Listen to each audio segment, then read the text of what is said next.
que le Premier ministre l'a encore rappelé hier, c'est bien de sauver les établissements financiers. Alors, il y a les interventions de chaque État, mais on voit bien aussi qu'il faudra le faire au plan européen et au plan mondial, parce que cette crise, c'est d'abord une crise mondiale. Elle est née aux États-Unis. Le Congrès a pris très rapidement des premières mesures en dégageant 700 milliards de dollars pour soutenir son système. Mais voilà, je veux dire, la crise est sérieuse. Alors, vous avez réclamé, vous, notamment un débat parlementaire sur cette crise. Donc, vous avez été exaucé. Le Premier ministre va organiser ce débat cet après-midi. Vous en attendez quoi ? Écoutez, d'abord, un débat, c'est fait pour qu'on soit informé en permanence et que les parlementaires suivent bien précisément la situation et son évolution. Vous avez vu Dexia, les mesures ont été prises très rapidement. 1,5 milliard a été débloqué. La Caisse des dépôts et consignations sera appelée à participer. Donc, il faut qu'à chaque étape, nous puissions être associés parce que nous allons avoir rendez-vous budgétaire avec le budget qui va être examiné très prochainement pour 2009. Et donc, il va falloir dégager les moyens financiers, se fixer des priorités. C'est une crise dont nous devons assumer la responsabilité de sa solution, en tout cas de sa solution immédiate à travers l'examen du budget.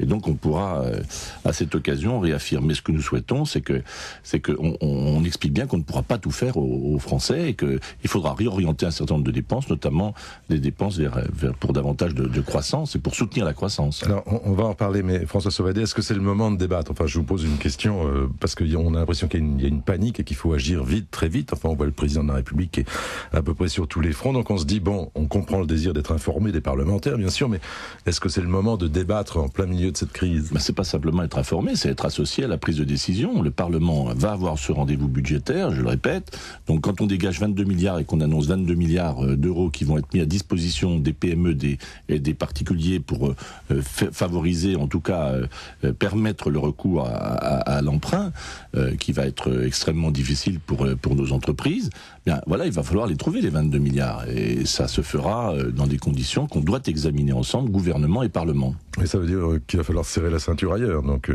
Oui, je crois qu'il va falloir réfléchir et réorienter nos dépenses.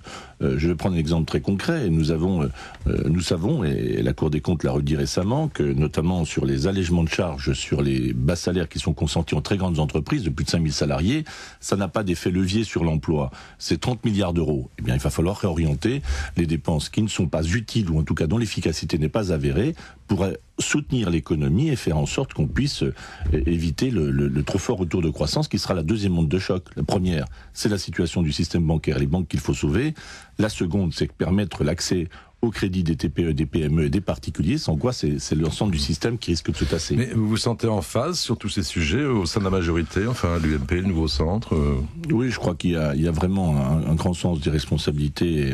Je crois qu'il faut souscrire à l'idée qu'il sur ces sujets, il faut une vraie unité nationale. D'ailleurs, j'ai pas très bien compris le mauvais procès qui avait été fait au président de la République par la gauche et par l'opposition lorsqu'il a pris l'initiative de rencontrer les principaux pays, ce qu'on appelait le G4 du G8, enfin les principaux pays européens, pour voir comment ensemble faire face à cette crise. Et le président de la République est dans l'initiative. D'ailleurs, je souhaite qu'il y ait davantage d'Europe. On voit bien qu'aujourd'hui, les outils financiers dont dispose l'Europe pour prévenir d'abord et pour faire face à de telles crises, ne sont pas au rendez-vous. L'Europe, ça doit devenir, et plus que jamais, le rempart et le protecteur dans une globalisation dont on voit aujourd'hui les effets lorsqu'elle est dérégulée.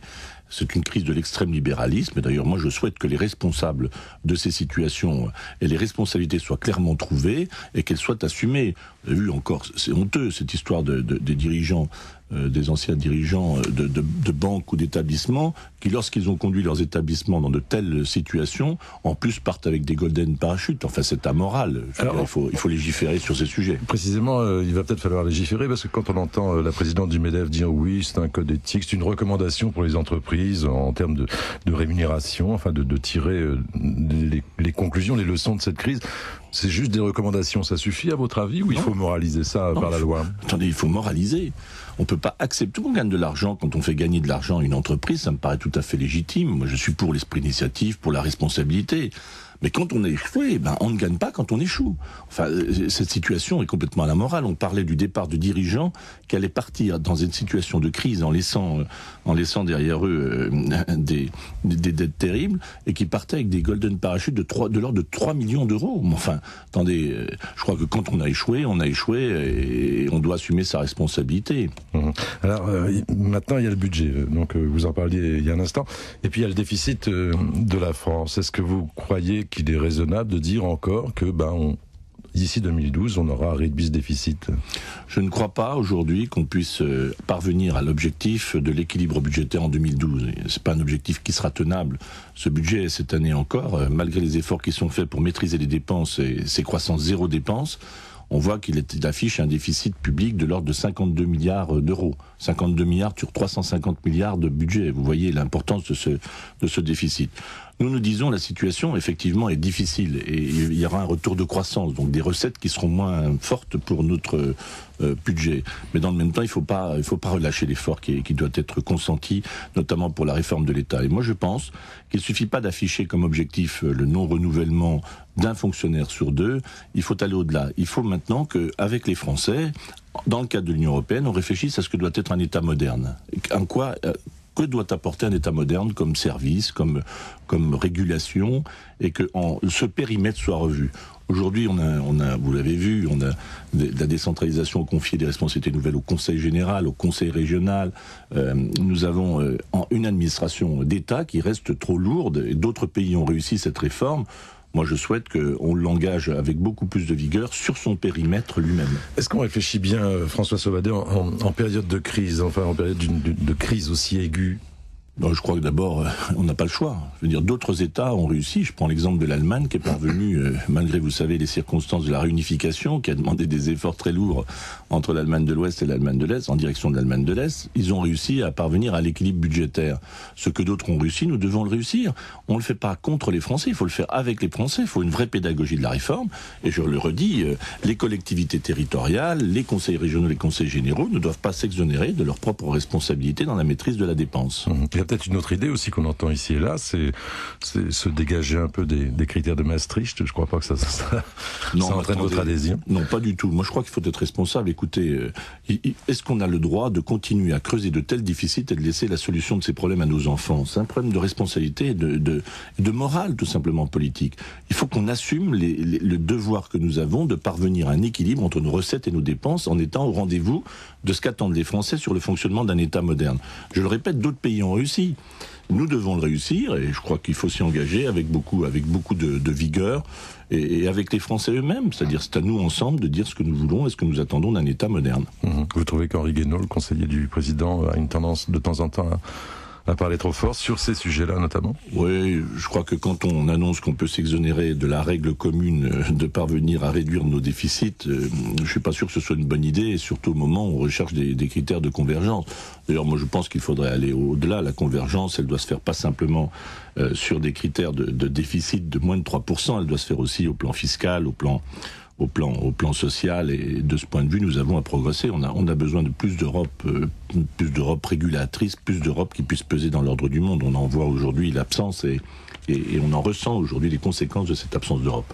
Alors, Marie-Hélène Duvigneau nous parlait tout à l'heure du vote sur le financement du RSA. Donc, on va respecter la promesse du président de la République, du bouclier fiscal. Ça vous aurait choqué, vous, que l'ensemble de la communauté paye pour ce financement?